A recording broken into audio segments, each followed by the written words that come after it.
Hello అందరికీ welcome back to my channel. ఇవాళ vlog వచ్చేసరికి వెంకటేశ్వర స్వామి రెండవ శనివారం వ్రతం అన్నమాట. రెండవ శనివారం ఎంత బాగా జరిగిందంటే చాలా బాగా జరిగిందండి. పోయిన వారం నేను వీడియో పెట్టాను కదా, వెంటనే మీరు మంచి రెస్పాన్స్ అయితే ఇచ్చారు ఆ వీడియోకి.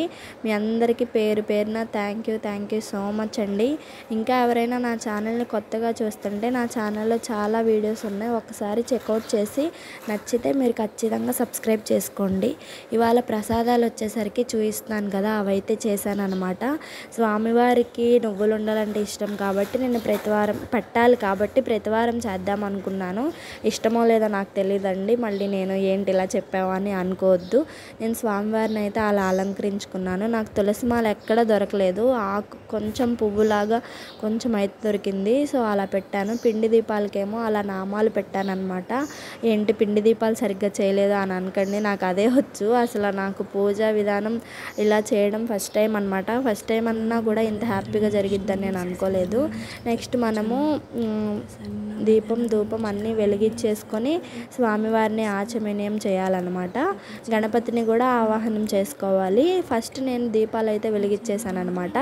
పైన రోజు డైలీ చేసే పూజ కూడా ఒకసారి చేసేసాను. ముందు ఆ పూజ చేసేసిన తర్వాత ఈ పూజ అయితే చేశాను. ఆ పూజ ఫోటో అనేది నేను లాస్ట్లో యాడ్ చేస్తాను. వీడియో ఎక్కడ స్కిప్ చేయకుండా ఎండింగ్ వరకు చూడండి.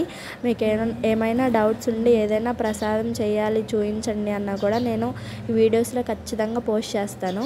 లాస్ట్ పూజ అయిపోయాక స్వామివారు ఎంత బాగా కనిపించారంటే ఆ చీకటి దీపం వెలుగులో తిరుపతి దర్శనం కూడా అంత బాగా అవదండి, అంత బాగా అయ్యింది. ఎంత ఈ పూజ చేస్తే ప్రశాంతంగా ఉండిద్ది, కోరికలు తీరుతాయని నాకు తెలియదు, కానీ చేసినంతసేపు మనసు ఎంత ప్రశాంతంగా ఉందంటే అంత ప్రశాంతంగా ఉంది, ఎంత పీస్ఫుల్గా ఉందంటే ఒకసారి వీడియోలో చూస్తే మీకు అర్థమైపోయి ఉంటుంది నేను ఎందుకు ఇంతలా చెప్తున్నాను అనేది. భక్తి శ్రద్ధలతో స్వామివారిని చేసి మనం ఆ పూజ చేసుకొని ఆ పటాన్ని చూస్తే స్వామివారిని చూసినట్టే ఉండిద్ది అని నాకు ప్రాక్టికల్గా చేస్తే కానీ తెలియలా. అందరు చెప్తూ ఉండేవాళ్ళు, మా ఇంట్లో మా మమ్మీ వీళ్ళందరూ బాగా పూజలు చేస్తారనమాట.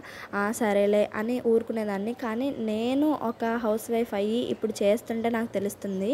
చూసారు కదా, చాలా బాగా అనిపించిందండి. మీకు ఏమైనా డీటెయిల్స్ కావాలంటే నాకు through WhatsApp or call me for యాప్లో అయినా నన్ను కాంటాక్ట్ అవ్వండి, నేను మీకు ఆ పిక్చర్స్ పంపిస్తాను. ఇంకోటి ఏంటంటే సిల్క్ థ్రెడ్ బ్యాంగిల్స్ మీద ఉమెన్స్ డేది రన్ అవుతుంది కదా గివ్ అవే అలర్ట్, ఇంకెవరైనా చేసుకోకపోతే ఖచ్చితంగా సబ్స్క్రైబ్ చేసుకొని వాట్సాప్కి ఫోటో షేర్ చేయండి. నేను గివ్ అవే విన్నర్స్ని ఈవినింగ్ షార్ట్ వీడియోలో అనౌన్స్ చేసి చెప్పేస్తాను. అండ్ ఇంకోటి ఏంటి అంటే స్వామివారికి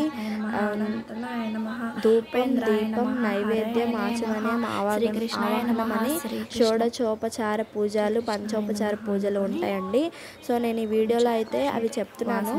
ఇంకోటి ఏంటి అంటే ఫస్ట్ మనం ధూపం దీపం వెలిగించేసుకున్న తర్వాత ఆచమనం చేసుకోవాలి, ప్రాణాయామం చేసుకోవాలి. ఇలా ఒక లైన్ బై లైన్ అయితే ఉంటుంది అనమాట. ప్రాణాయామం ముద్ర అయితే నేను చూపిస్తున్నాను, వీడియోలో సరిగ్గా పడి ఉండదు. ప్రాణాయామం మీ అందరికీ తెలుసు, బట్ ఇంకా ఎవరికైనా తెలియకపోయిన వాళ్ళు ఉంటారు కదా, సో వాళ్ళ కోసం అయితే నేను ఈ వీడియో షేర్ చేస్తున్నానండి. చూడడానికి చాలా ప్రశాంతంగా అనిపించింది. ఏంటి పద్దాగా ప్రశాంతత అని చెప్తుంది అనుకోకండి, మీకు వీడియో చూస్తే మీకు అంతే ప్రశాంతంగా అనిపించింది. ఇదైతే నాకు 100% చెప్తాను. నెక్స్ట్ గణపతి పూజ ఇవన్నీ చేసుకోవాలి కాబట్టి పూజ చేసుకుంటున్నాను. ఈ వాల్యూమ్ నేను తగ్గించను, వీడియోలో చెప్పేటప్పుడు నేను కొన్ని మంత్రాలు అయితే చదువుకున్నాను, ఆ మంత్రాలు వాల్యూమ్ తగ్గించను. ఎవరికైనా ఆ మంత్రాలు మీకు తెలుసుంటే ఓకే, తెలియదు అనుకుంటే ఆ మంత్రాలు వినండి. నాకేం మంత్రాలు రావు అని చెప్పను, కానీ వచ్చిన వరకు చదువుకున్నాను. ఏంటి అంటే మనం వచ్చిన వరకు చదువుకొని మనస్ఫూర్తిగా స్వామిని పూజిస్తే చాలండి. ఆయన భక్తి, ఆయన ఇచ్చే వరాలు మనం అందుకోలేమన్నమాట, అంత బాగుంటాయి.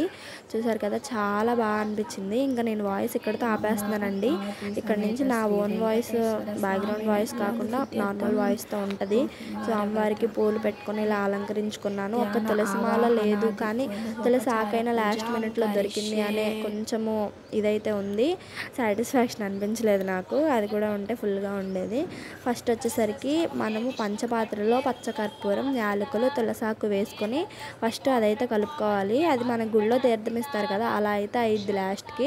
నాకు భలే అనిపించింది. ఆ టేస్ట్ చూసే వరకు నాకు కూడా అర్థం కాలేదనమాట. తర్వాత అలా ఆ మంత్రాలు చదువుతూ ఉండాలి. ఆ మంత్రాలు నేను బ్యాక్గ్రౌండ్ మ్యాక్సిమం వినిపిస్తాను. ఇన్ కేస్ వినిపించకుండా తీసేసి ఉంటే నాకు మెసేజ్ చేయండి, నేను పీడిఎఫ్ మీకు షేర్ చేస్తాను. పీడిఎఫ్ ఉంది నా దగ్గర. లేదంటే నండూరి శ్రీనివాసరావు గారి దాంట్లో వాళ్ళ కూతురు చేస్తారు, కింద పీడిఎఫ్స్ కూడా ఇస్తారు. పోనీ ఆ యూట్యూబ్ లింక్ ఇస్తాను. మనం ఇది చేసుకున్నాక మనం ఏవైతే ప్రసాదాలు ఏవైతే అలంకరించుకున్నామో అవన్నిటిని శుద్ధి చేయడానికి స్వామివారికి నీళ్ళు అలా సమర్పించుకుంటాము. నెక్స్ట్ గణపతి అష్టోత్తరం కానీ గణపతిని ఆవాహనం చేసుకొని ఆచమన్యం చేసుకోవాలి. కాబట్టి గణపతికి ధూపం దీపం హారతి అన్నీ ఇచ్చుకోవాలన్నమాట. సో నేను వీడియోలో ఇస్తున్నాను. ఆ అక్షంతలు ఏంటి అంటే అభిషేకం చేసుకునే ప్లేస్లో అక్షంతలు, విగ్రహం లేదు కాబట్టి ఇలా చేసుకున్నాను అనమాట నేను.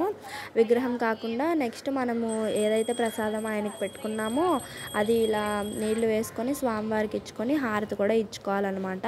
అగరబత్తులు ఇచ్చే క్లిప్ మిస్ అయిపోయింది, నేను అది తీయలేదు, మర్చిపోయాను. సో అది నేను ఇప్పుడు చెప్తున్నాను. అగరబత్తి ఇచ్చాక దీపం ఇవ్వాలి. నెక్స్ట్ మంత్రపుష్పం అనమాట. మంత్రపుష్పానికి కూడా మంత్రం ఉంటుంది. ఆ మంత్రం చదువుకొని స్వామివారిని భక్తి శ్రద్ధతో కొలిచి అలా ఆవాహనం అయితే చేసుకోవాలన్నమాట. గణపతి పూజ అయిపోయిన తర్వాత మనకి వెంకటేశ్వర స్వామి పూజ అనమాట. మన స్వామివారి పూజ కూడా అంతే అండి. ఫస్ట్ వెంకటేశ్వర స్వామికి పైన పెద్ద పటానికి ఏం చేయలేం కాబట్టి కింద చిన్న విగ్రహమును, లక్ష్మీదేవి ప్లేస్లో మనం పసుపు ముద్ద అనుకొని చేస్తున్నాం కదా ఆ అమ్మవారిని. మ్యాక్సిమం నెక్స్ట్ వీక్కి అమ్మవారి విగ్రహం కూడా తెప్పించుకునేలా చూస్తాను. ఈ వీక్ అస్సలు కుదరలేదు, టైం సరిపోలేదు. సో ఇలా అయితే చేసుకున్నాను అనమాట. స్వామివారికి పూలు పెట్టలేదేంటి అని అనుకోండి. స్వామివారికి కింద విగ్రహానికి అక్షింతలు అభిషేకం ఇవన్నీ అయ్యాక గంధం పుష్పం అవన్నీ చేస్తారు మనకి, అప్పుడు చేయాలన్నమాట. నెక్స్ట్ అంగ పూజ అని చెప్పి ఇలా పేపర్స్ అయితే ఉంటాయి. నెక్స్ట్ అష్టోత్తరము. ఇలా ఇవన్నీ ఉన్న తర్వాత కథలు కూడా ఉంటుంది. శనివారం సప్త శనివార వ్రత కథ అని నండూరి శ్రీనివాసరావు గారిది ఉంటుంది అనమాట. మీకు ఎవరికైనా కావాలంటే పీడిఎఫ్ షేర్ చేస్తాను. నెక్స్ట్ స్వామివారిని నేను మీకు చూపిస్తున్నాను. అది చదివిన తర్వాత మనం మంత్రపుష్పం కూడా చేసేసుకొని స్వస్తి చెప్పాలి. స్వస్తి ఎప్పుడు చెప్తారు అంటే ఈ విగ్రహము ఈ కథలన్నీ అయిపోయాక స్వస్తి చెప్పాలి. కానీ వీడియోలో ఏంటి అంటే వాళ్ళు కథలు చదవరు. సో మనము హారతి ఇచ్చేసుకొని ప్రశాంతంగా చేతిలో 4 అక్షంతలు తీసుకొని కథలు చెప్పుకున్న తర్వాత అప్పుడు స్వస్తి చెప్పడానికి మంత్రం వాళ్ళు చదువుతారు. అప్పుడు ఆ వీడియో ఆన్ చేసుకొని స్వస్తి చెప్పుకోవచ్చు. అలా అయినా బాగుంటుంది. చూసారు కదా, చాలా అంటే చాలా ప్రశాంతంగా అయితే జరిగిందనమాట ఇవాళ పూజ.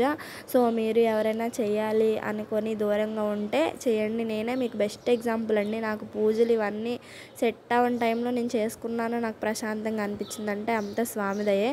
చూసారా అసలు 6:30 ఆ టైంలో ఎంత వైభవంగా వెలుగుతున్నారో స్వామి.